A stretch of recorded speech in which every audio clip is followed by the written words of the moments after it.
why would anybody listen to me? Why would I get on stage? Why would I do a podcast? Why would I do a video? Because who cares what Sarah has to say? But I realized that people actually do care what we say as practitioners, because we all went through our own health stuff. We all went through things and we have experience. Have you ever thought about running a brick and mortar practice? Or maybe you're in one and you want to kind of transition into the virtual platform. Well, I've got a special guest with me today, Sarah Outlaw, and she's walked both worlds. She's also walked the world of muscle testing quite in depth.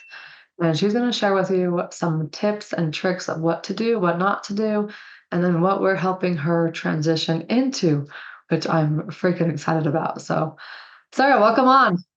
Thanks, Kylie. Appreciate it. All right, walk me through some of your history. Yeah, so I was a stay-at-home mom for 13 years. I have 5 kids. I didn't know you had You 5 know that? kids. Oh, yeah, I have 5 kids. Yeah. Yes, I have 5. I have 5. 3 and I'm like, I'm done.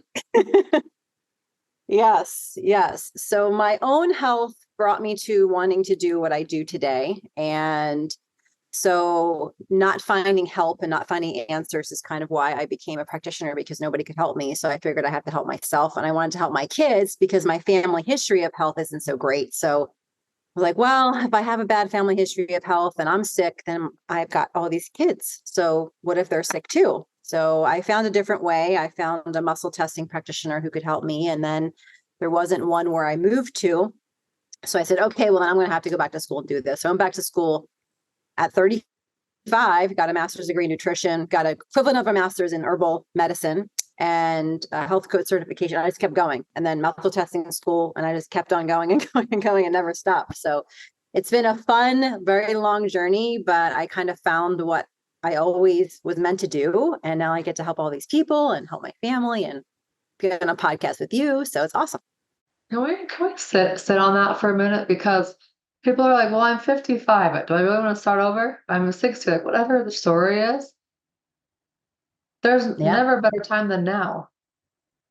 No, and that's exactly what my husband said to me, because I was thinking, I don't know if I should do this. My chiropractor at the time asked me to come on board as a health, doing health advising for him. And I knew I would have to go back and get some education. And I said, oh, I don't know. My little guy was like a year old, my littlest guy. And I said, I don't know if I can do this. And my husband said, if not now, when? And that just sent off the light bulb. And I said, you know what? You are right.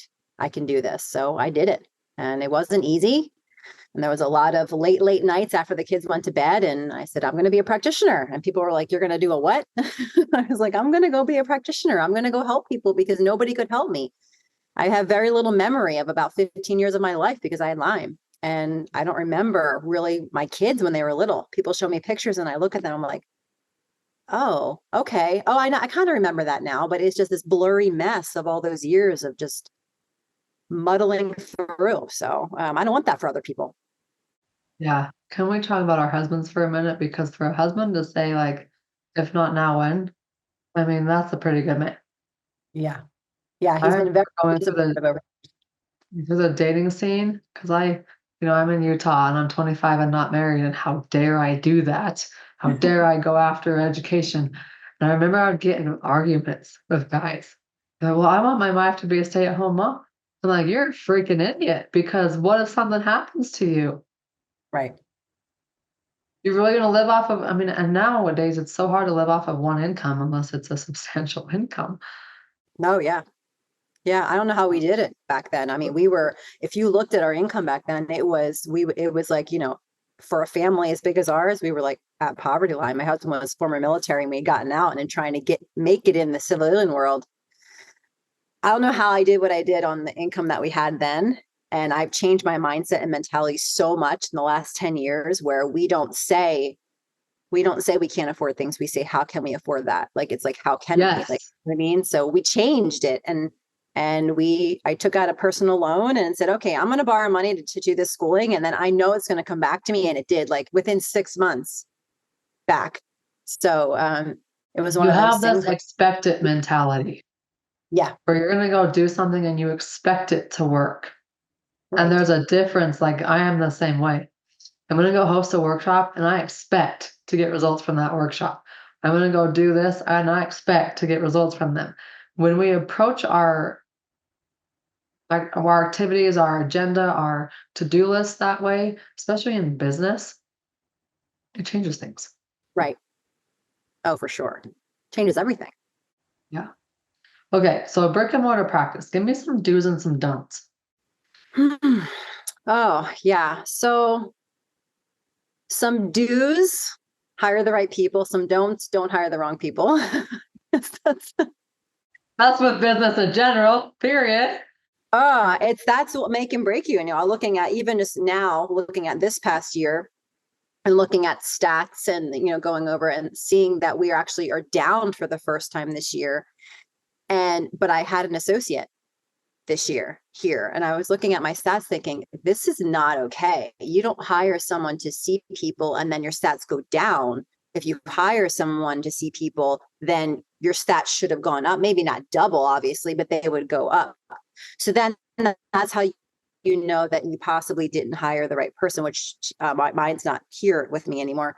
But so you have to look earlier in the year at those stats and say, okay, if they're trending down, then you have to make some decisions. Are the people that you have on your team, are they working for you and with you, or are they working against you and it's actually slowing you down? Because if your energy is being expended so much dealing with all the things in your practice, then you're not doing your patients the service that they need, or yourself.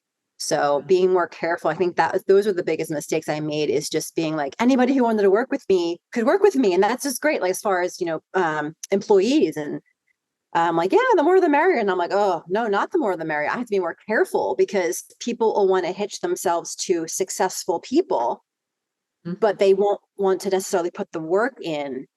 And then me as a type A, go, thinking, okay, this is how we do things. It doesn't always translate to them wanting to keep up with that, right? Because they have their own way of doing things. So people aren't always going to mesh. So maybe someday I'll write a book on that, because I feel like that's something that I wish I would have known, that not everybody I hired was going to stay with me forever, because I was so naive coming into business, never being in that type of business before. So lots of lessons. I already told Kelly, I'm like, Kelly, don't you ever dare think about the future. Yeah. But I mean, I take good care of her. So there's that world of hiring patients or hiring employees. And I've hit it in this last year where I have a lot of people requesting, like, hey, can I work with you? Can I be one of your health coaches? Can I do this? Can I do that? And it's like, I could have brought on 10 more people at minimum if I wanted to, but that's if I wanted to. And 2, you have to make sure the numbers work. And 3, one of my strict rules is, I just know my personality, I work better in a small team. Mm-hmm. I would much rather have 3, maybe 4, maybe 5 if we're pushing it, people on my team, not above 5, because as an introvert, just who I am, I'm going to walk into that room and be in that, tight circle. I'm not going to be the extrovert managing the room unless I'm on the stage. I'll pull into that back pocket, but setting yourself boundaries and then not crossing over them. Right. And people will say, well, to grow, we have to have a bigger team. To grow, we have to have more brick and mortar buildings. And that's one way to grow. Right. You can grow, though, and have a $10 million business and only bring home 200,000, the Right. same as having a $1 million business. So Yeah. set your standards and then recraft your programs to fit your standards. Yeah. So we've Exactly. talked about hiring employees. What about hiring mentors?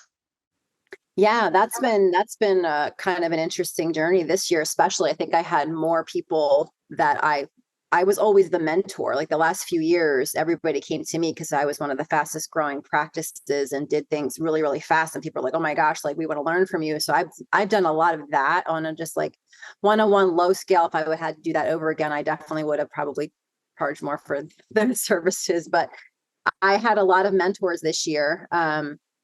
Including doing all the functional blood work specialist training, and now the restoration collaboration that we're doing and all of that. And it's just allowed me to see. So my first launch into mentorship was last year, getting some mentorship with Lisa Palmer-Dean from the muscle testing side of things, and learning that we can do we designed our practices to go virtual.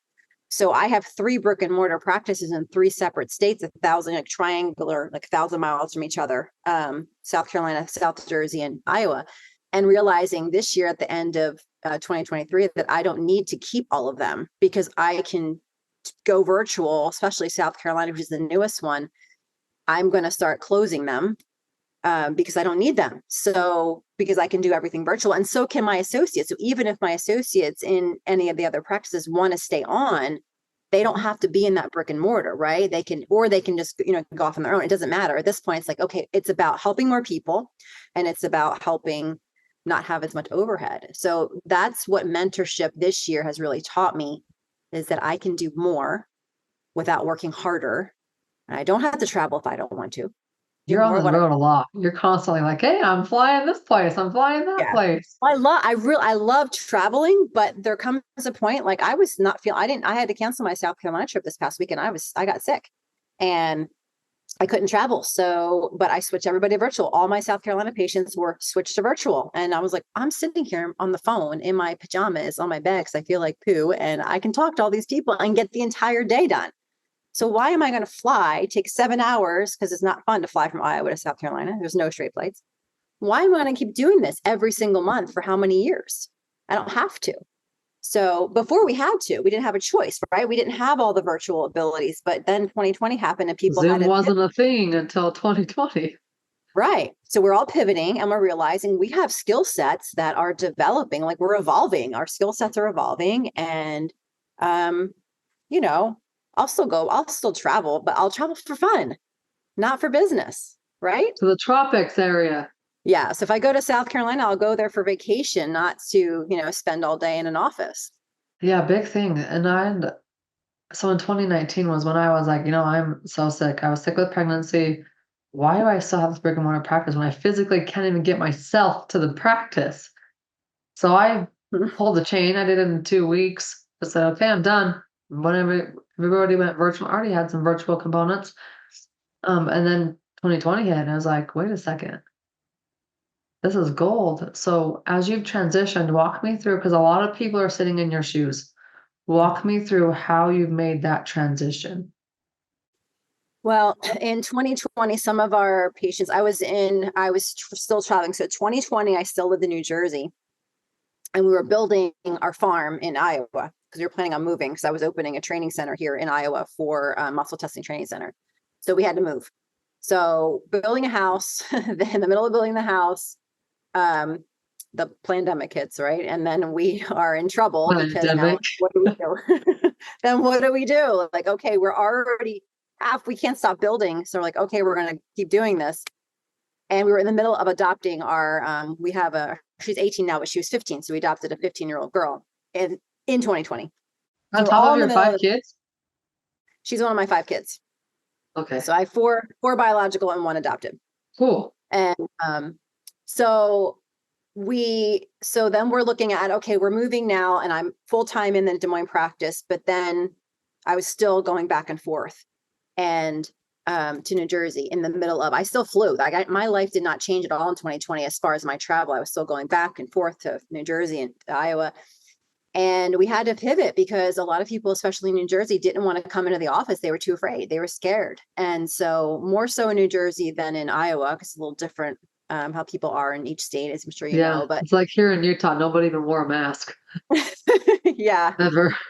Yeah. So we started to see people virtually, and I already knew how to I can virtually muscle test. I was doing that for a long time. I learned how to do that a long time ago because I was really sick when I was in muscle testing school and I had to have people check me remotely because I was, really, really sick. So I started just testing people and saying, okay, we're just going to switch how we do it in the office and do it virtually. And then it became more popular. And then people, after everything opened back up, people were still saying, hey, can we do this? And I said, you know what, we're going to actually offer virtual service. So I had my social media person at that time do a whole series of social media posts, and we just launched it. We said, Sarah goes global, basically, and we can see you from anywhere in the world. We'll ship your supplements and, book a discovery call, and we'll show you how we muscle test virtually.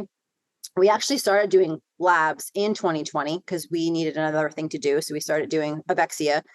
and the functional lab reports. And so we started offering that as a service in 2020 and doing all of that. And it just evolved from then. I think a couple of months ago, it was 30% of my practice was virtual, but I think it's closer to 45, 50% because I'm like all day, almost all day today, I was sitting here doing virtual visits. So and out of my Where's it going to 100, be in 2024? yeah, I mean, we're going to be, because I'm probably going to close South Carolina next year within a couple of months. Yeah, probably 60%. I mean, I'll see. So I'll be full time still in Des Moines, but the other locations, we'll see. I don't have to go to New Jersey, which is nice. I have a practitioner there.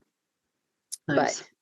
But yeah, but we're definitely expanding into more of the blood work, and I do it as a mix. So I combine functional blood work and all of those results with the muscle testing to solidify and corroborate all of the results and still be able to get things the way I want them. And it's a nice blend and people really like it.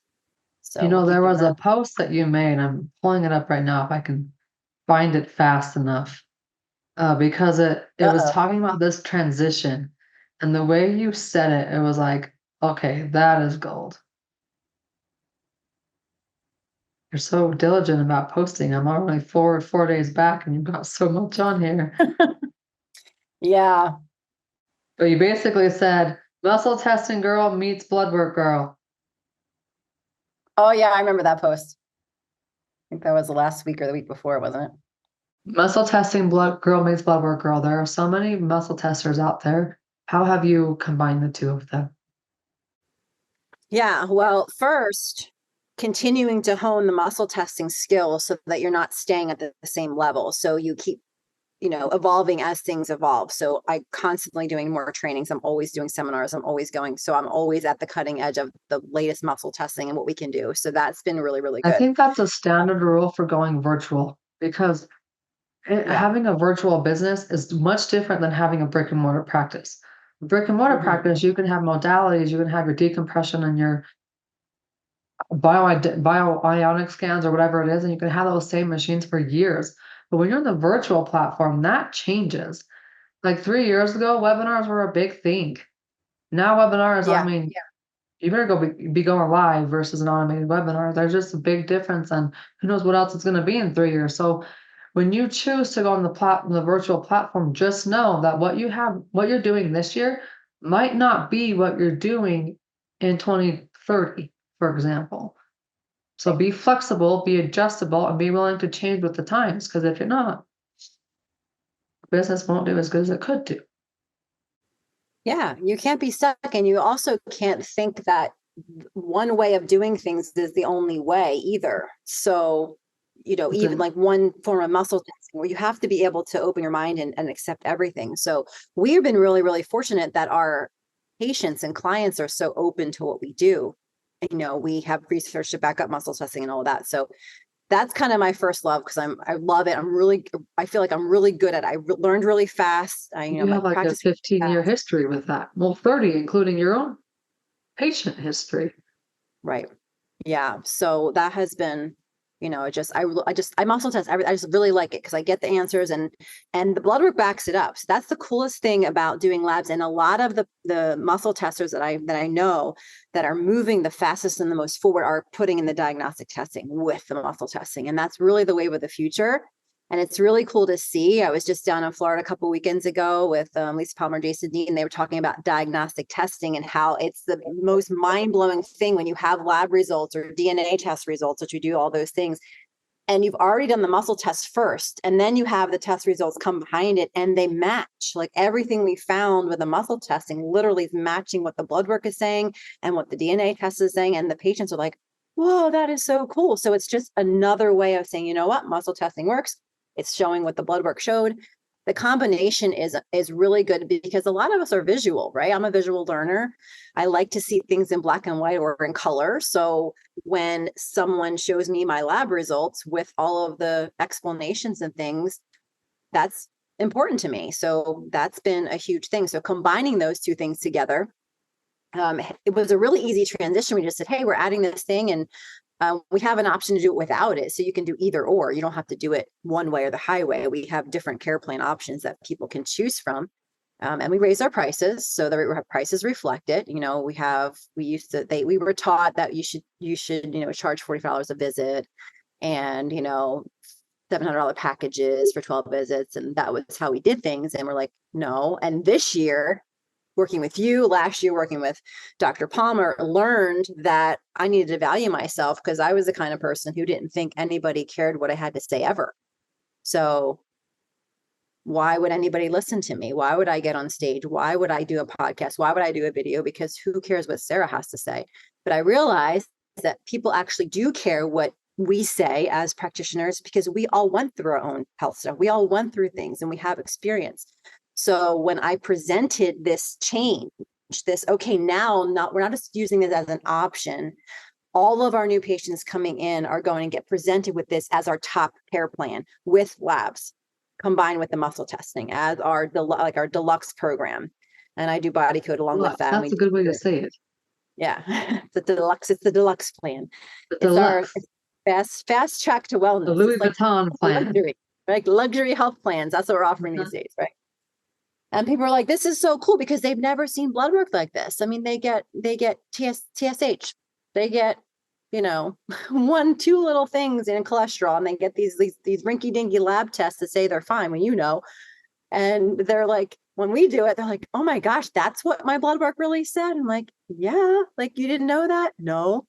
So it's just really cool to just watch this, there's so much more hope now in the practice with it's like the light bulbs go on in the patients. Like, I might have had this horrible history, but I know that things are going to change, and they start changing today.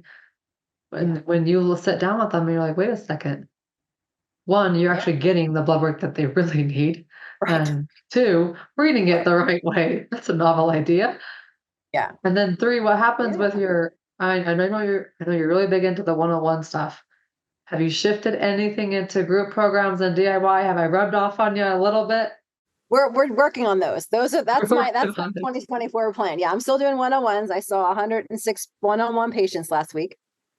And that's actually a low number for me. I used to see close to 300 people a week one-on-one. Well, if you like it, you like it. Some people are like, I want to do a one-on-one for like a day and then kind of transition into other things. Yeah, it'll be weird for me because I'm so used to just one person after another. My follow-up visits are really short. They're like 10 minutes. They're quick because it's quick because the initial consultations are longer, then they evolve into shorter visits. So I'm used to that boom, boom, boom, boom, boom. But my patients don't feel that way because they're just used to that, right? So then this will be a little bit different. It's a transition for me, but it'll be less, I don't want to say hard work. It'll be just different. I don't want to say hard work versus easy work, because I don't think it's ever hard or easy, but it's just different. And it gives people an opportunity to kind of be met where they are in a different way now, instead of just one-on-one every week and all of that. So I think it'll be fun. I'm launching 3 programs in the new year, as you know, and working behind the scenes to get those done. Ready to kill it. Yeah, I'm excited. I think it's gonna be much needed, because I've been telling you, this on paper looked like a good financial year as practices, kind of, but when you look at it really close, it wasn't, because we had a lot more expenses, and I spent, and one of the reasons is I spent a lot on my own personal development this year, more than I've ever spent. And some of it was great, some of it wasn't. And I'm looking at, okay, what do I want to do for next year as far as that, because not everything, as a practitioner too, kind of pivoting a little, one of the things I would advise other practitioners in mentorship is making sure that you're joining groups and with mentors and masterminds with people that are kind of at your level in a certain way. Because if you're the only one that your practice is, say, $1 million, multi-million-dollar practice, say that's you out there. If you are with a lot of other people in a group mastermind that are at a less income and they're used to not making a lot or whatever, it's kind of like being You're at the 7-figure mark. Don't be joining things who are targeting the 6-figure mark. Yeah, because it's like being in a class, and they're lovely, lovely people. All these people are lovely, but you as a practitioner, you're joining something, you're paying the money to grow. And if you're associating with, so think of yourself in school, if the person in the class who's struggling with math, the teacher has to stop all the time to help the person who's struggling with math. The people who are excelling at math are going to get stuck, right? They're not going to excel further. So you have to be with people who are going to push you. And that's what I need. I need to be like, I'm a self-starter, but I really thrive off of being pushed and motivated by people doing better than me, because then I can level up and level up. I didn't level up this year in that way in the finances because I didn't have that push that I needed. So that's something that I realized, that's a lesson. So I'm glad I was able to learn that. So I know for next year The that cost of how much. That's what we have to look at. Sometimes these lessons that we CEOs learn come at the cost, whether it be 20,000 or 50,000 or heaven forbid 100,000. I can't tell you how many people I've met where it's like, oh, I did that 100,000 program, and I mean, people I've talked to who are in the $100,000 program, I'm like, what are you paying for? What are you guys getting out of this thing? And I haven't heard anything good from it. You might know which one I'm referring to, but um, as you're interviewing and as you're experiencing these programs, is there something that they should be aware of to know whether it's right or wrong for them? I think that if it's an individual mentorship program, knowing who they have mentored in the past, obviously, like what's their track record, are they used to, with $1 million practices or wherever you are at as a practice. But then if it's a group type of a program, obviously there's going to be different people. Like I know with our program that we're doing with you, it's going to be people on different levels. Some people are just starting out. That's different because it's not, we're creating programs, so it's a different thing. But if you're joining a program for growth and acceleration and to level up in a way as a practice with a group of people that you're supposed to be learning from, then I would ask the person leading the group is, what are we on the same playing field here? Like, am I going to be with people who don't even know how to type their name on the internet, or like what are we going to be, where are we going to be at? Then there should be different groups too. So I think that's one of the things with the new group starting out, is sometimes groups will have to be split, so you can have the people who the 7-figure earners over here, the people who are social media savvy over here, and then the people who are just starting out over here. That way we're not just walking away from our computers or putting ourselves on mute, like those types of things. So then we're just not going to get out of it what we need. Because our time is valuable. And it's, for me, I want to invest my time into things that are going to spark me. We've reached a point where time is more important than money. Yeah.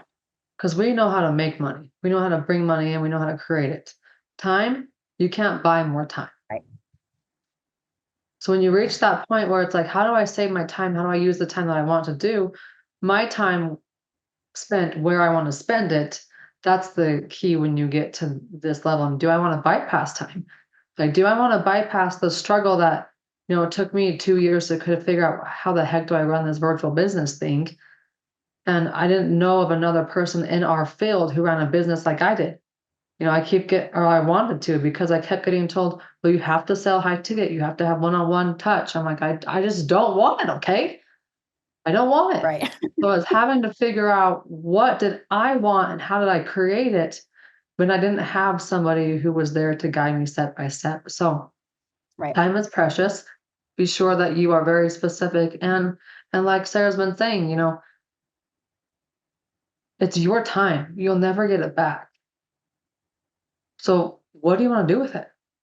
Right. And if you're stuck in some brick and mortar places, or if you're stuck in a business, maybe you're sitting in a hospital and you're at the nurse's desk right now and you're thinking you want out, there's a way. All you have to do is pull the trigger. Pull the trigger and say, I want something different. I'm worthy of having something different. And then you have to do what's required to do it. Sarah didn't just sit back and all of a sudden become a master muscle tester. She went out and had 300 patients a day that she tested it on.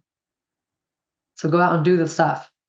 All right, last but not least, Sarah, just real quick, what was your experience in the 90-day program, the functional blood work specialist one? That was awesome. So I learned a ton about how to be more depth reading blood work and how to explain it and how to put programs together for, DFY programs type of thing. So definitely a great experience in being able to look at things a little bit differently. And doing the Avexia stuff before, it was done for me, right? So it was all like, I didn't have to really think about the blood values, but having your little cheat sheets that you give, which was great. Cause then I can now, when people send me their own blood work, that used to freak me out before. I'm like, oh, I gotta like figure out how to put this in the functional ranges, and oh, it's gonna be forever. And now it's just boom, I boom, did boom, that boom. to start with too, and then I figured it out. Like here's a pretty template. Here you go. The template is amazing. I think that was worth every cent of the 90 days to get the template, because it's literally life changing, because everyone's sending me their labs now. And before I'd be like, I'm not going to read, I'm not going to do that. I'm not going to do that. And now put them in the template, and I don't It have to takes pay you what, extra 5 money to minutes, have 10 it done. minutes? Yeah. Yeah. 5-10 minutes. Just, it's easy. And then the ones that I don't have, I say, okay, next time you run labs, that's what you ask for. And it just makes things more seamless, and the transition is easy. So definitely Cool. a great program for practitioners to get into. Well, now you're into the restoration collaboration too. So we're building an entire virtual practice in which you can take the 3 programs and then use them how you would like, but then also bring more people into your world for your one-on-one programs that do muscle testing and stuff like that. So it really is just say yes, figure out what it is that you want, and then as we're speaking about figuring out a mentorship, does your mentor have what you want? That's my biggest thing. Like, do you actually have the lifestyle I want to have? If not, then I don't need to be inside your program. So that's my word of advice. Like, make sure you're hiring mentors who have what you want, Right. and make sure Yeah. that they're not lying about it either, because there are those Yes. liars out there. Yes. Yes. Yeah. I definitely agree. I feel like it's important to follow people who are doing better than you. That's what I've always tried to do and then my mentors have been, it's just that, it's not always the group too. So I think that you have to weigh that too. If the mentor is living walking the walk and talking the talk, then yes, you just have to see if you jive with the other people in the group too. If it's that kind of That's a group, good if you have point. to interact and all that. Yeah, especially when it comes to masterminds. Like, I know you and I have had conversations about masterminds specifically elsewhere, Yeah. but again, the virtual world changes. And 3 years ago, masterminds were non-existent. Now it's Mhm. like everybody has a mastermind. And when you really get into them, like, what are you getting out of these things? Yeah, it's you don't want to do a mastermind where you're just feeling like you're like almost like paying for someone to talk to you. So I feel like that you can have access to somebody a different way. I feel like you need more, you need something out of it. So if you're getting systems and you're getting those types of things, then great. But you have to know in the beginning too, when you're finding out what exactly you're signing up for, what are you getting out of it? Have it in writing too, so that at What the are the end. results? Yeah, it's not just a counseling session that's cost you, six times what a going to therapy would cost. Just go to a therapist if you need somebody to talk to. It's like if someone charges $750 an hour, you better want it to be really, really cost effective for you. And they So better bring you in $1,500 an hour. right. Yeah, return on investment. You want to invest that money into a mastermind, into a group, whatever you're doing, and you want to make sure that you're getting that return because of the things that you learned and the things that you got out of it. But it's also what you put into it too. So anybody can go to any mastermind or with the best mentors and the best group. And if they don't put the work in, then they're not going to get anywhere. So there's that too. So how much work are you going to put into it? And then anywhere you end up, with a mentor or a group program, you're going to get something out of it, because there's not one single seminar or something that I've not gone to in the past 10 years, 12 years that I haven't learned something. So you have to be willing to be teachable, be willing to learn. And no matter how good you think you are at everything, right, is to always be teachable and willing to take it to the next level. So it's The confidence, not connections arrogance. too. Yeah. Connections that you go put yourself in a room, you never know who you're gonna meet. You Right. go put yourself in a mastermind, you never know who you're gonna meet.